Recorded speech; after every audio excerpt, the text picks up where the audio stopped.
बिहार में गरमाया सियासी पारा, आसनसोल छोड़कर काराकाट सीट में पवन सिंह का दावा।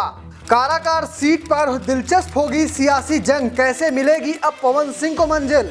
न बीजेपी से मुकाबला न आरजेडी से दुश्मनी, इन जातियों को सेट करना पवन सिंह के लिए चुनौती।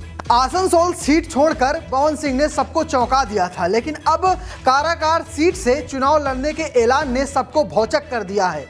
अनाड़ी तो इसे सेल्फ गोल बता रहे हैं, लेकिन राजनीति के जानकार इसे सियासी दांव बता रहे हैं, क्योंकि यहां से जाति समीकरण पवन सिंह के लिए आसान है और विपक्षी प्रत्याशियों पर पवन सिंह भारी पड़ सकते हैं। तो चलिए बात करते हैं काराकाट लोकसभा सीट की और यहां के जाति समीकरण की।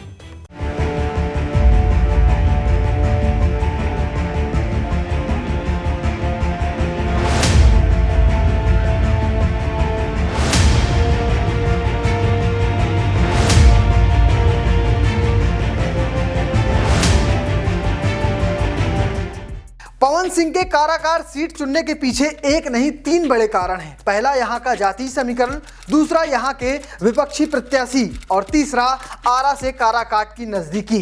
पहले बात कर लेते हैं काराकाट लोकसभा सीट के जाति समीकरण की। काराकाट लोकसभा सीट में करीब 17,71,000 वोटर्स हैं, जो अब 18 लाख के करीब हो सकते हैं। इसमें सबसे अधिक यादव जाति के मतदाता हैं। यहाँ यादव वोटर्स 3 लाख के करीब हैं और इसके साथ साथ कुशवाहा और कुर्मी जाति के वोटर्स लगभग 2.5 लाख हैं।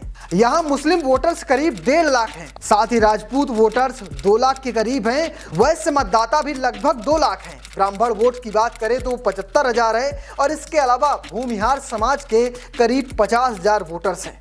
जाति समीकरण तो आपने देख लिया, अब बात कर लेते हैं इस सीट के इतिहास की। 2008 में परसीमन हुआ और काराकाट लोकसभा सीट अस्तित्व में आई और 2009, 2014 और 2019 में हुए लोकसभा चुनाव में जीत कुशवाहा जाति के नेताओं की हुई। 2009 में डॉक्टर कांति सिंह को जदयू के महाबली सिंह ने हराया था।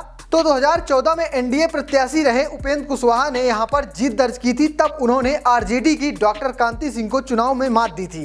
2019 में जब चुनाव हुआ तो एनडीए की तरफ से जदयू प्रत्याशी महाबली सिंह ने उपेंद्र कुशवाहा को यहां पर मात दी थी। आपने इस सीट के बारे में जाति हो या फिर इतिहास सब कुछ जान लिया है। इस सीट पे अगर चुनाव की बात करें तो 1 जून को वोटिंग होगी और अभी 1.5 महीने का समय है और इस सीट पर पवन सिंह ने दावेदारी यूं ही नहीं की है। यहाँ पर उनकी ना बीजेपी से टक्कर है और ना आरजेडी से सीधा मुकाबला है। इस सीट पर इंडिया गठबंधन की तरफ से सीपीआई एमएल के प्रत्याशी राजा राम कुशवाहा हैं, तो दूसरी ओर एनडीए में शामिल राष्ट्रीय लोक मोर्चा के उपेंद्र कुशवाहा मैदान में हैं।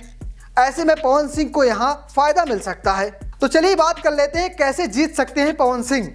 काराकाट लोकसभा क्षेत्र आरा जिले के बिल्कुल नजदीक है और काराकाट सीट पर आरा की तरह ही बड़ी संख्या में समर्थ और राजपूत जातियां हैं। यहां पर 2 लाख से ज्यादा राजपूत वोटर्स हैं और इसके साथ ही 75,000 ब्राह्मण और करीब 50,000 भूमियोर वोटर हैं।